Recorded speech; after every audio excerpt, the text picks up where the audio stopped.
Una inspectora de seguros desapareció mientras inspeccionaba los daños en una propiedad tras una grave tormenta. Las corrientes de agua de un río cercano aportaron algunas respuestas.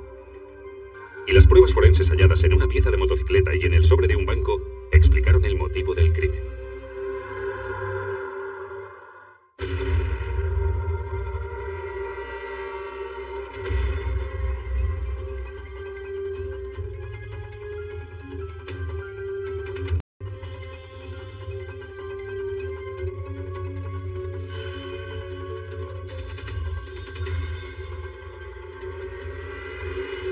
Crímenes imperfectos. Gritos apagados. El verano de 2004 hubo 4 huracanes en Florida en el espacio de 6 semanas que causaron más de $1.000 millones en daños. Miles de personas se quedaron sin hogar. Mucha gente sufrió pérdidas a causa de los huracanes. Meses y meses después de las tormentas se vieron plásticos azules sobre los tejados por todo el estado de Florida. En todo el estado, las compañías de seguros enviaron a sus inspectores para comprobar las reclamaciones por los daños sufridos. Uno de los inspectores era Kate Frosley, de 25 años. Era su primer trabajo después de graduarse en la universidad. En un breve espacio de tiempo nos afectaron el primer, el segundo, el tercer y el cuarto huracán. La gente estaba totalmente abrumada. Un viernes por la noche, tras una dura semana de trabajo, Katie tenía que encontrarse con un grupo de amigos en un restaurante de la zona, pero no se presentó. Ni su familia ni sus amigos supieron nada de ella durante todo el fin de semana.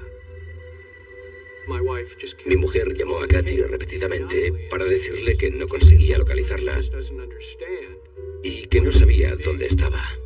Había mantenido una relación de 4 años con un chico, pero habían roto y vivía sola. Y por primera vez en su vida tomaba sus propias decisiones.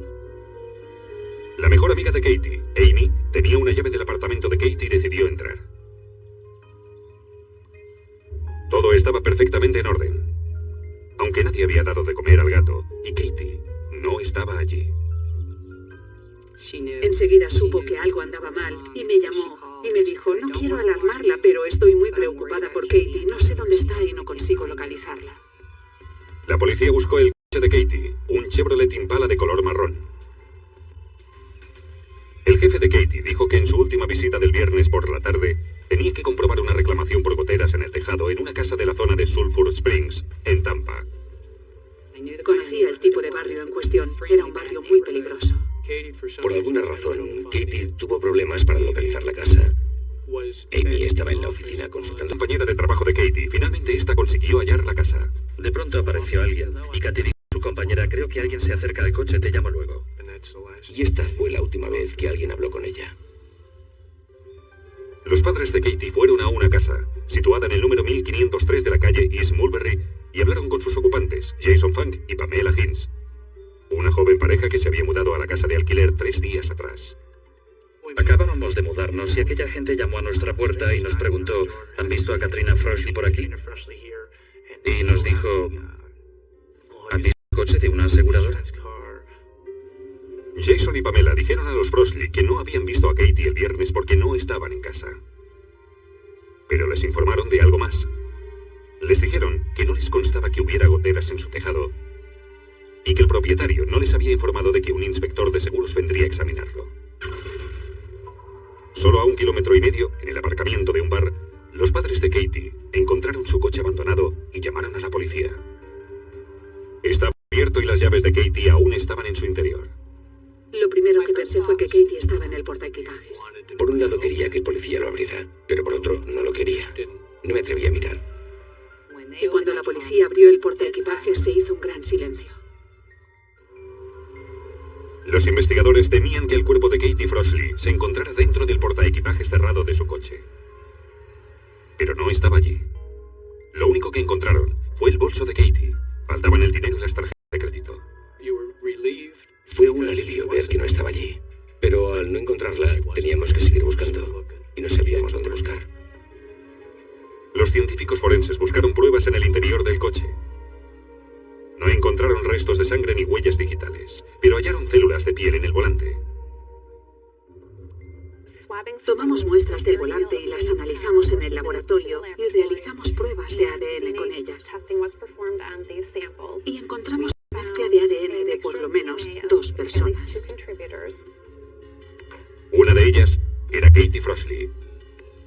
rastro ADN probablemente pertenecía a su asesino. Aparte de un sobre vacío de un banco, los investigadores no encontraron nada más.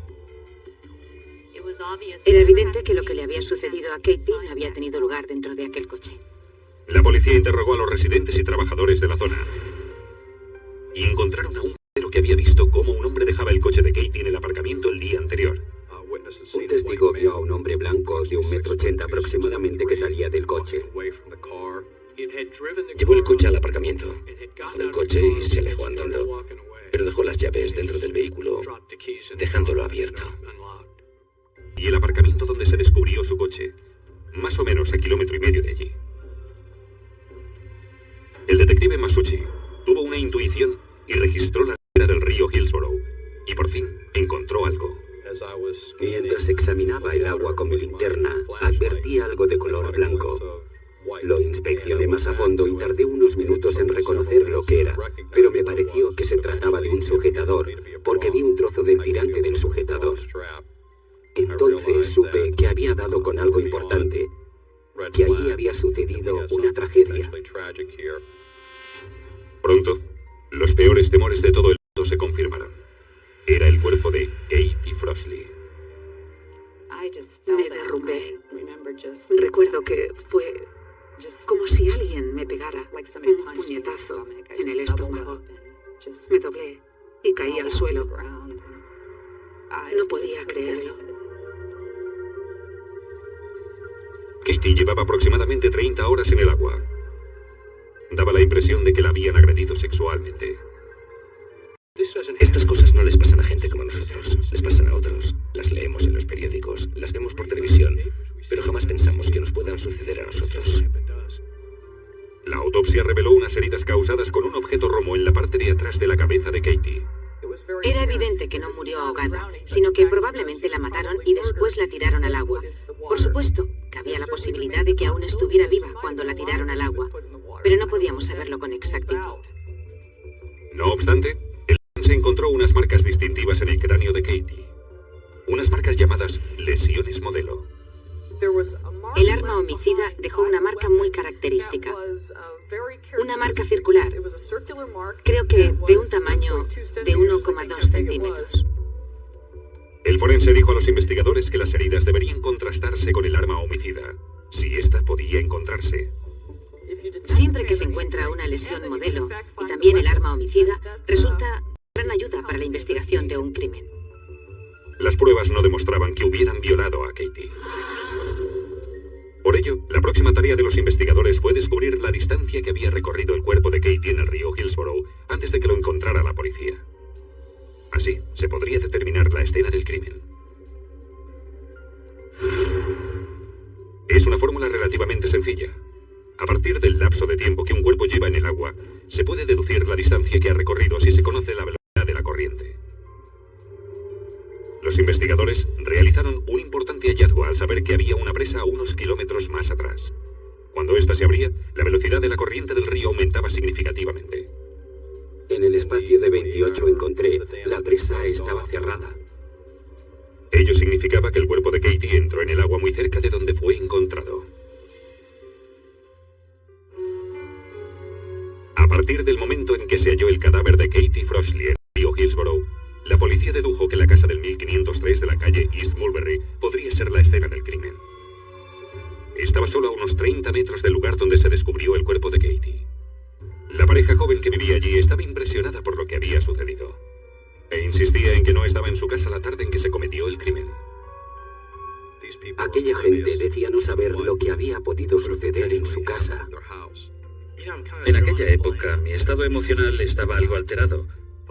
No estaba tan nervioso como mi novia. Soy una persona más realista. Lo que había sucedido estaba fuera de mi control y del suyo, y pensé, relájate, deja que las cosas sigan su curso. Vivían en una casa de alquiler y el propietario avisó a la compañía de seguros de Katie que había goteras en el tejado. El padre de Katie, Jeff Frosley, tomó cartas en el asunto por su cuenta e interrogó personalmente al propietario. Este le dijo que había mandado a Katie allí, pero que no la vio ni habló con ella. Se comportó de un modo sospechoso. pero el propietario tenía una coartada. Estuvo con uno de sus empleados la mayor parte del día 12 cuando se supo la desaparición de Katie. Pensamos que el propietario probablemente no comunicó a sus arrendatarios que Katie iba a ir a su casa aquel día. En su búsqueda de sospechosos, los investigadores decidieron comprobar los registros de las tarjetas de crédito de Katie para comprobar si alguien las había usado después de su asesinato. Resultaba evidente que se trataba de un tiro a ciegas, ya que pocos delincuentes suelen ser tan ineptos. Pero su asesino lo era. Realizamos 4 intentos y el cuarto dio resultado y nos abrió una nueva serie de pruebas. Los investigadores fueron a todos los lugares en que se había usado la tarjeta de crédito de Katie. Uno de ellos era un supermercado. El vídeo de la cámara de vigilancia reveló que un hombre blanco de 1,80 m usó la tarjeta de crédito de Katie. Según el dependiente, el cliente le dijo que la tarjeta pertenecía a su novia, pero en lugar de firmar con el nombre de Katie, este firmó con el suyo propio. Se trataba de Jason Funk, el inquilino de la casa de la calle Mulberry. Nos quedamos pasmados ante su estupidez. No comprendo cómo se le ocurrió algo parecido ni cómo pudo pensar que un acto tan claramente estúpido podría tener éxito. En el jardín de Jason, una alfombra quemada y una hebilla de cinturón quemada. El objeto encajaba perfectamente con el estilo y el tamaño del cinturón que Katie llevaba puesto aquel día. Entonces, los investigadores entraron en la casa. Enseguida advirtieron lo que parecía una mancha de sangre en el dintel de la puerta trasera. Y en el techo de la sala de estar había salpicaduras de sangre. Cuando las vi pensé inmediatamente que me encontraba en el lugar exacto en que murió Katie Froshley por la altura de las manchas de sangre. Los investigadores también encontraron una tarjeta para el peaje de autopista, cuyo número de serie estaba registrado a nombre de Katie. Y una de sus tarjetas de crédito se encontraba en un estante encima del horno. Resulta increíble que dijera que no la había visto nunca cuando la tarjeta de visita de Katie estaba en su casa. Era casi como dejar migas de pan, por el amor de Dios. Finalmente, los investigadores siguieron el consejo del forense y buscaron algún objeto de la casa que pudiera ser el arma del crimen. Y lo encontraron en la sala de estar.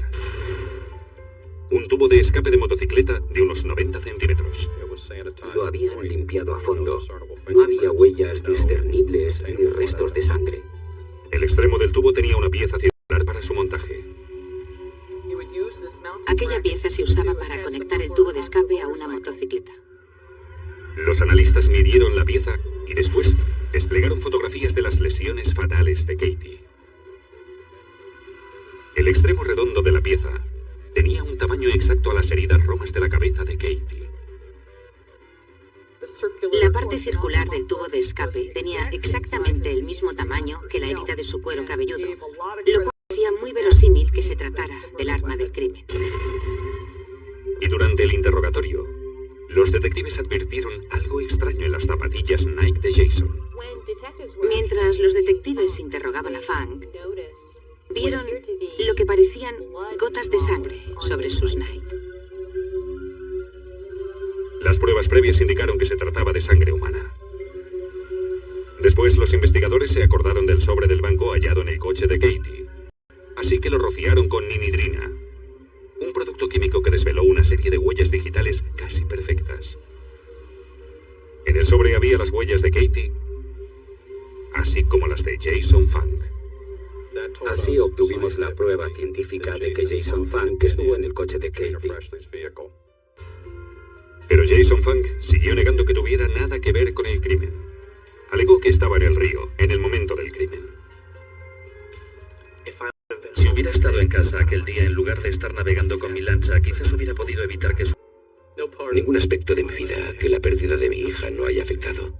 Nada de nada.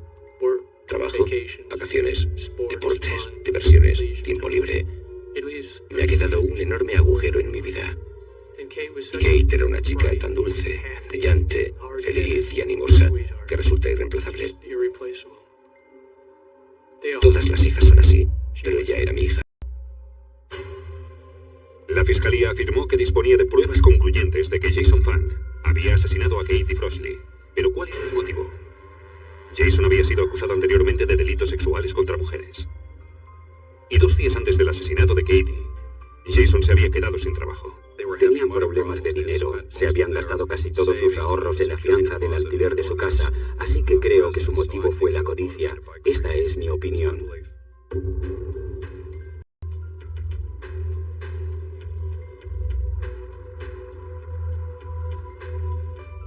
Los investigadores sabían que Katie llegó a la casa de Funk porque comunicó a su compañera de trabajo que había conseguido localizarla.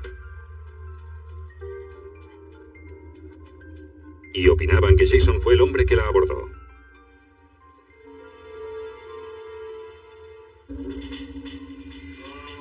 Cuando Katie entró en la casa para inspeccionar los daños del tejado, Jason estaba solo en su casa. Su novia, Pam, estaba en su trabajo. La fiscalía suponía que Jason la acosó sexualmente, aunque no podía saberse con seguridad. Lo que demostraban las pruebas es que Jason cogió el tubo de escape de la motocicleta y golpeó a Katie en la parte de atrás de la cabeza. Así se produjeron las salpicaduras de sangre en el techo y en las zapatillas de Jason. Cuando este salió de su casa con el cuerpo, la sangre de Katie manchó el dintel de la puerta trasera. La casa estaba lo bastante escondida para que Jason pudiera arrojar el cuerpo en el río sin ser visto.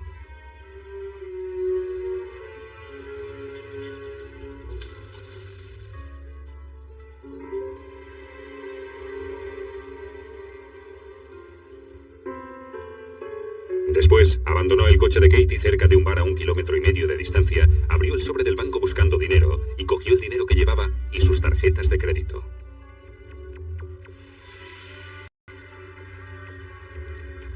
Quemó la alfombra de la sala de estar manchada de sangre y la ropa de Katie para eliminar las pruebas. También limpió el arma del crimen. Pero había tantas pruebas que su esfuerzo apenas mereció la pena. Usar su tarjeta de crédito y firmar con su propio nombre fue un auténtico clásico. Katie estaba en el lugar equivocado, en el peor momento, y fue víctima de casos como este. Bueno, intentas pensar lo mejor de todo el mundo, pero a veces resulta difícil hacerlo al ver lo sucedido. 6 meses después del asesinato, el laboratorio forense concluyó las pruebas de ADN. La sangre de la casa de Jason y de sus zapatillas era de Katie Froshley. Y las células de piel del volante del coche de Katie eran de Jason. Conseguimos colocar una pieza más de rompecabezas. Conseguimos relacionar el ADN de la víctima con la escena del crimen. Y conseguimos relacionar el ADN de la víctima con el vestuario del asesino. Ante la posibilidad de una sentencia de muerte, Jason Funk aceptó declararse culpable de asesinato y a cambio le condenaron a cadena perpetua sin libertad provisional. Creo que es una tragedia total. Es una tragedia para él. Fue una tragedia para nuestra hija y una tragedia para nosotros y para su familia. Jason Funk todavía afirma que no tuvo nada que ver con el crimen. Alega que se declaró culpable solo para evitar la sentencia de muerte. Pero las pruebas forenses afirman lo contrario. En este caso, el análisis forense fue clave para llevar al asesino ante la justicia. Realizaron una labor increíble y siempre les estaremos agradecidos por su trabajo.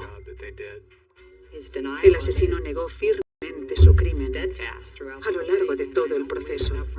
Y creo que sin los forenses no hubiera sido posible condenarle.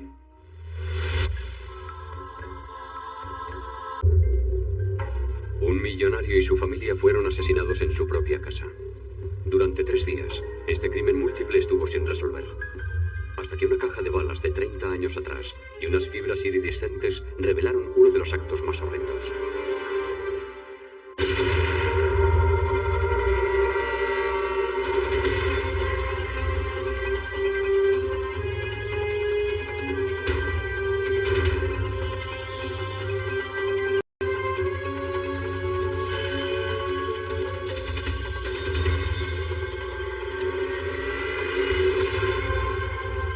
Crímenes imperfectos.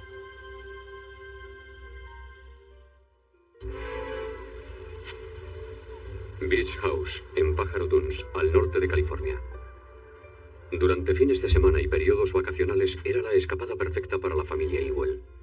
El patriarca de la familia Dale era un hombre extremadamente rico que amasó una fortuna vendiendo avionetas.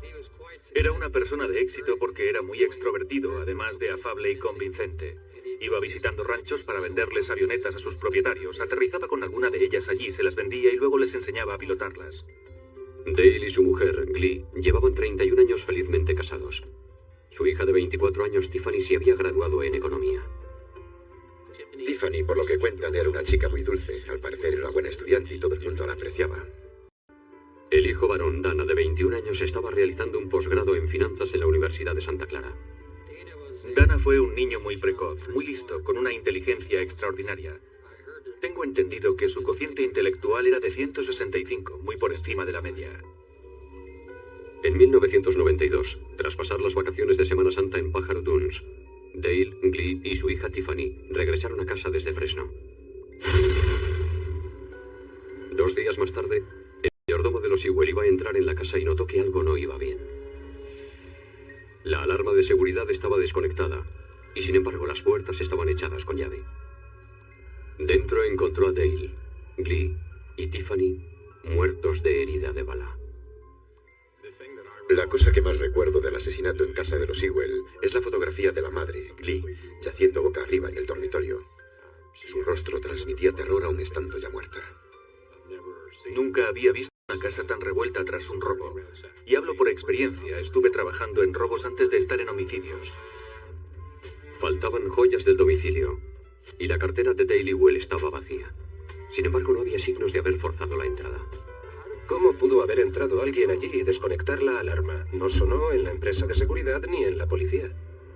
Los 3 fueron disparados con un arma de 9 milímetros. Que lo cambia todo. Pasas de tener una vida maravillosa a perderla. Dana Ewell corrió mejor suerte. Evitó la matanza porque esa noche estuvo cenando con su novia y la familia de ella a 260 kilómetros de allí. Empezó a salir con Monica Zent, la hija de un agente del FBI. El día de los asesinatos, Dana Ewell estaba con la familia de su novia y su coartada la aportó el padre de ella, John Zent. Los investigadores encontraron un paquete de munición de 9 milímetros abierto en el dormitorio principal. Y también hallaron un tejido bastante extraño en las víctimas. Eran unas fibras fluorescentes que brillaban en la oscuridad con luz ultravioleta. Y algo como de goma que no teníamos ni idea de lo que era, excepto que era parecido al caucho. En su búsqueda de sospechosos, los investigadores pensaron que un socio en los negocios o un rival pudieran ser los que desearan ver a Dale Ewell muerto. Antes de que Dale se hiciera con la empresa, dicho negocio supuestamente estuvo envuelto en algún tipo de actividad delictiva. Le traspasó la responsabilidad de la empresa a su antiguo propietario, que se había metido en pequeños problemas por tráfico de marihuana. ¿O pudo haber sido Glee Ewell el objetivo? Glee Ewell estuvo un tiempo trabajando para la CIA. Esta organización no nos contó mucho al respecto, pero agradeció sus servicios prestados. Con rumores de tráfico de marihuana y conexiones con la CIA, los investigadores sabían que este asesinato múltiple iba a ser difícil de resolver.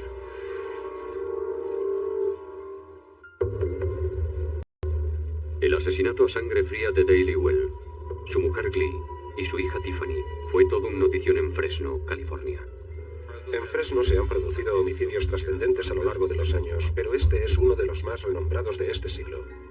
Los investigadores creen que los Ewell fueron asesinados el domingo por la noche cuando regresaban de su casa de la playa. Glee y Tiffany Ewell vinieron en el mismo coche y fueron las primeras víctimas. Tiffany. Tiffany.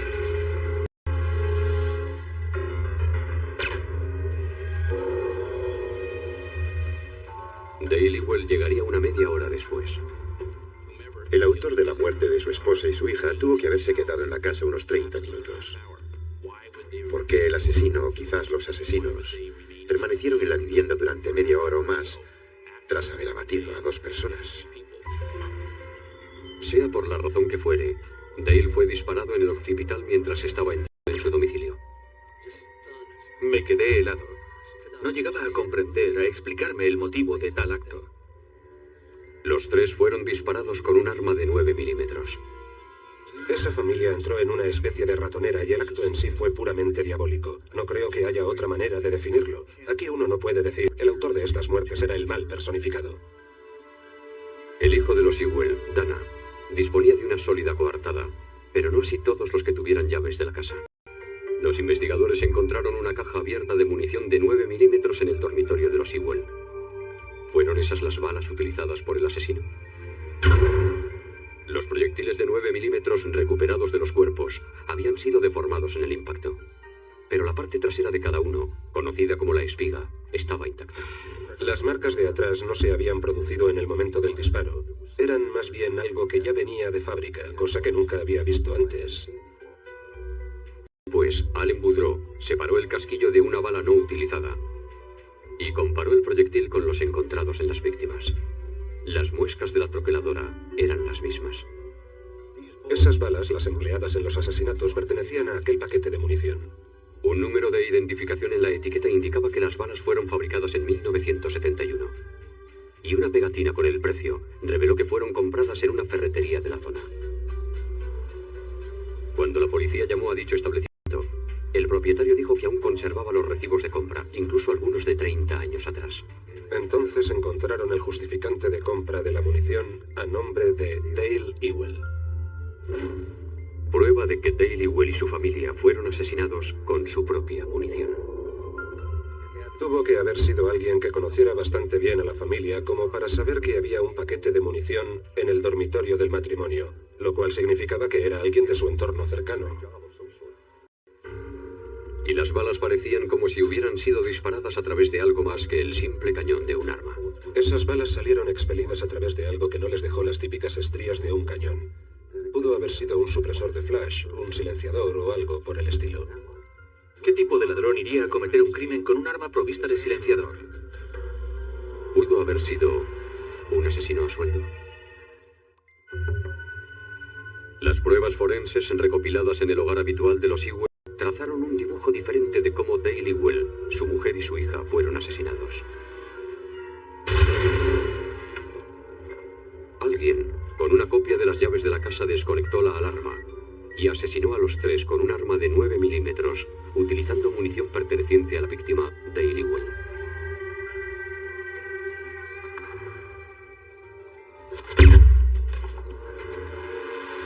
Parecía ser un robo precipitado. Faltaban dinero y joyas. Además, las únicas pruebas forenses dejadas fueron las balas y las fibras luminiscentes amarillas. Desde el punto de vista científico de mi investigación, las pruebas de las que disponía eran relativamente pocas. Disponía de una coartada bastante convincente. Estuvo con su novia y su familia política. Francamente, nadie puso en duda su coartada, ya que estaba celebrando el domingo de Pascua cuando su familia fue asesinada. ¿Qué persona con la conciencia tranquila llama a un abogado para que éste se ponga en contacto con nosotros con el fin de que le informemos qué tal están sus padres y su hermana? Es algo que no tiene sentido. Dana Ewell también tenía un móvil evidente. Era el heredero de las propiedades de sus padres. Dana Ewell era el beneficiario de aproximadamente $8 millones. Su hermana hubiera heredado su mitad correspondiente de no haber sido asesinada. Dana era un niño mimado y consentido. Iba a clase con su camisa de $200, una corbata que valdría 100 y por supuesto quería que todos supieran lo que había costado todo. Además hizo algunas indagaciones un tanto atípicas después de los asesinatos. Dana Ewell me localizó en el despacho del juez de instrucción y me preguntó por teléfono cómo iban los resultados de la autopsia, qué habíamos encontrado, etc. No es nada normal que un familiar tan cercano te llame por teléfono para preguntarte detalles del caso de la forma que él lo hizo. Y los investigadores se enteraron de que Dana tenía una personalidad que dejaba bastante que desear. Al parecer plagió el trabajo de fin de curso de la asignatura de deontología profesional y tuvo que repetir. Los investigadores también supieron que Dana era un solitario. Su único amigo era su antiguo compañero de habitación de la universidad, Joel Radoswich, con el que se pusieron en contacto por teléfono. Lo primero que Joel dijo en el momento de presentarse el detective Sousa fue: «No irán a arrestarme». Es una manera extraña de responder. Tan fuera de lo normal que la policía le sometió a una vigilancia estrecha y observó que no utilizaba el teléfono de su apartamento. En su lugar recurría a una cabina cercana. Había 2 cabinas telefónicas ubicadas en la parte exterior de un supermercado de 24 horas. Bajó la cabeza hacia su cintura y a continuación tecleó el número. Estaría tomándolo de una agenda. Un agente de paisano se colocó al lado para escuchar lo que decía. No quiero esas putas acciones. Quiero los $250.000 en metálico y ya. Radovsic exigía $250.000 y quería que le aconsejaran en cómo invertirlo. Joel vivía en su propio mundo, como si no hubiera nadie a su alrededor. Una de las cosas de las que estuvieron hablando era de cómo invertir el dinero. Tras rastrear la llamada telefónica, Joel estaba hablando con Dana Ewell. Una comprobación en los movimientos bancarios de Joel indicó que estaba derrochando alegremente su dinero, a pesar de no tener trabajo. Estaba recibiendo clases de pilotaje de helicópteros en el aeropuerto de Long Beach, algunas de las cuales le costaban $500 la hora, en el paro, sin fuente de ingresos alguna, y dilapidando su dinero de esa manera. Averiguaron que el cheque de 5 es algo que nos parecía muy extraño. Este factor económico relacionó de manera directa a ambos individuos.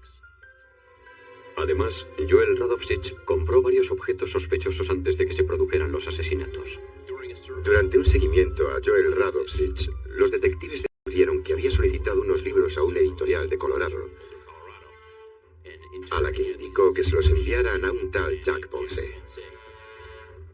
Uno de esos libros describía cómo hacer un silenciador artesanalmente. Unas pesquisas en su pasado revelaron que Jack Ponce era un estudiante de Derecho de 23 años y amigo de Radovsic de toda la vida. Unas indagaciones indicaron que Ponce poseía un arma semiautomática del calibre 9 milímetros. Jack Ponce dijo inicialmente que el arma había sido adquirida para dispararle a las comadrejas desde su terraza. Los investigadores descubrieron que a lo que le disparaba era algo más difícil de digerir. Durante el interrogatorio de la policía, Ponce negó estar involucrado en el crimen de los Ewell y denunció el robo de su arma de 9 milímetros. Hemos oído ese cuento chino más de una vez a lo largo de nuestra carrera. La investigación de estos crímenes se había tornado complicada y se había invertido mucho tiempo. A esas alturas ya habían transcurrido 3 años y Dana Ewell le iba contando a todo el mundo que los detectives John Sousa y Chris Curtis eran demasiado ineptos para resolver el caso. Dana Ewell nos comparaba con los detectives más torpes de la televisión, que no éramos lo suficientemente inteligentes como para encontrar al asesino de su familia. Decía, son tan tontos que no encontrarían una pistola en una armería. Que éramos policías porque no podíamos aspirar a más. ¿Qué meas pensé un niñato como ese se iba a reír de nosotros? Los investigadores contaban ahora con 3 sospechosos del asesinato de Dale, Glee y Tiffany Ewell. Dana, el hijo de los Ewell, su ex compañero de habitación Joel Radovsic y el amigo de este último Jack Ponce. Pertrechados de una orden judicial, los investigadores encontraron una serie de objetos interesantes en el apartamento de Joel Radovsic, incluidas 6 bolas de tenis con un orificio en cada una de ellas. Me informé de que el tinte utilizado para colorear las pelotas de tenis de los típicos amarillo o naranja e incluso morado y rosa tenían el certificado de no toxicidad, ya que las pueden mordisquear los niños y los perros. Me resultó muy curioso. Me enteré de muchas cosas relativas a las pelotas de tenis. El material de la pelusa de esas pelotas de tenis coincidía con el encontrado sobre las víctimas. Prueba de que habían sido utilizadas a manera de silenciador casero. Jack Ponce fue detenido en el restaurante en el que trabajaba de camarero. A continuación, Joel fue arrestado en su local de comida rápida mexicana favorito, donde al parecer acudía 3 veces. Negó cualquier imputación. Jack Ponce, por contra, temiendo enfrentarse a la pena capital, decidió cooperar. Él fue el único de los 3 que, como se dice coloquialmente, cantó. Accedió a testificar en contra de Joel Radovsic y de Dana Ewell. Contó a la policía todo lo que sabía. Ponce originalmente les dijo a los investigadores que su arma de 9 milímetros Parabellum había sido robada. Sin embargo, luego confesó que se la había vendido a Joel Radovsic por $500. Unos días más tarde, Ponce declaró que Joel le devolvió el arma, pero él le conminó a que se deshiciera de ella. Joel le confesó a Jack que él fue quien asesinó a la familia Ewell. Describió la casa por dentro, dónde se escondió, cómo cometió los crímenes, la secuencia de acontecimientos. Nosotros lo sabíamos y procuramos no filtrarlo a la prensa. Ponce dijo haber desmontado en piezas el arma, lanzarlas a un contenedor de basura y haber enterrado el cañón en un aparcamiento abandonado de Los Ángeles. En un increíble golpe de suerte, el cañón aún seguía ahí. Llevaba ahí 3 años. Sorprendentemente y fruto de la suerte, ese aparcamiento de Los Ángeles no había sido reutilizado, por lo que no lo asfaltaron con alquitrán o cemento en todo ese periodo. Se habían practicado unos orificios en el cañón del arma, lo cual correspondía con las instrucciones que figuraban en el manual adquirido por Joel Radovsic. Los investigadores sumergieron el cañón en una solución especial para eliminar la suciedad y el óxido. Luego, ensamblaron el cañón en otra arma que disparaba la misma munición encontrada en la escena del crimen. Increíblemente, tras 3 años enterrada, los resultados fueron concluyentes. ¿Quién me iba a decir que esas balas, una vez disparadas, guardarían tanta similitud, tanto en su forma general como en su aspecto, con las de los Sewell? Esa fue la fase en la que descubrimos las pruebas forenses que necesitábamos para afirmar que esa arma fue la utilizada en el crimen. Para la acusación, lo ocurrido era inconcebible, pero perfectamente lógico. Después de todo, las pruebas demostraron que el enemigo estaba dentro. Dana Ewell ansiaba la fortuna de sus progenitores y no esperó a heredarla cuando ellos murieran de ancianos. Ni tampoco estaba por la labor de compartirla con su hermana. Así que contrató a su ex compañero de residencia Joel Radovsic para hacer el rol de sicario. Radovsic decidió utilizar un fusil de asalto provisto de un silenciador casero y a su vez reforzado con pelotas de tenis para inhibir aún más la detonación. Dana le entregó a Joel las llaves de la casa, le dijo el código de la alarma y le hizo saber dónde guardaba su padre la munición del calibre 9 milímetros. Para establecer una coartada, Dana cenó esa noche con su novia y su futuro suegro, quien curiosamente era un agente del FBI. Tiffany. Tiffany. Primero abatió a Tiffany. A continuación siguió a Glee hasta otra habitación y también la disparó.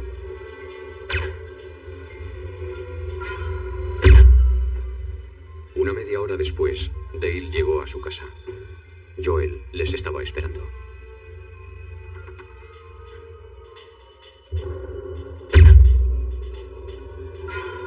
El material sintético del lugar del crimen era el mismo que tenía las pelotas de tenis encontradas en casa de Radovsic. La acusación cree que Glee Ewell sabría quién era el artífice de ello. Ella ya conocía a Joel de antes. De las 3 víctimas, ella fue la única que consiguió verle. Y suponemos que dedujo que su hijo la mandaría a matar por la herencia. A Jack Ponce se le indultó a cambio de haber cooperado testificando.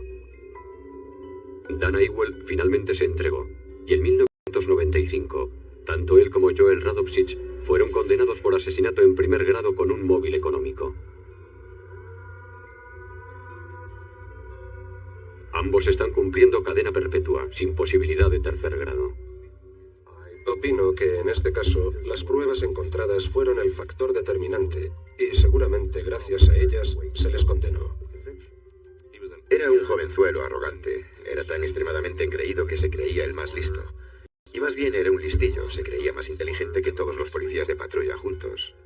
No descuidamos nuestro cometido. Simplemente nos tomamos nuestro tiempo para reunir las pruebas suficientes para presentarlas en el tribunal.